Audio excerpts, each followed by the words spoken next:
कधी अशा प्रकारचं तुम्ही ऑमलेट खाल्लं आहे? तर चला आपण बनवूया. मी इथे एक बटाटा घेतला, त्याच्या साली काढल्या आणि तो बारीक बारीक एकदम छोट्या छोट्या स्लाईस केल्या, त्याच्या पातळ पातळ अशा अशा पातळ बनवायच्या. आणि कांदा घेतला एक, तो उभा चिरला, त्याच्या सगळे स्लाईस साईडला केले. मिरची घेतली एक, ती एकदम बारीक चिरली.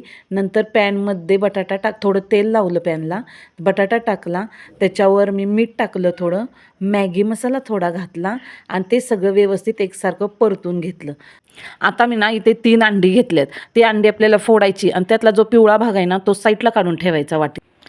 मी पहिल्यांदा शिजलेला बटाटा टाकला, नंतर कांदा टाकला, कोथिंबीर टाकली, तांदळाचे पीठ घातले, त्याच्यावर मिरची घातली, मीठ घातलं, हळद घातली, त्याच्यावर थोडासा मॅगी मसाला घातला, नंतर थोडी शेजवान चटणी घातली आणि हे सगळं बॅटर मी एकत्र व्यवस्थित हलवून घेतलं.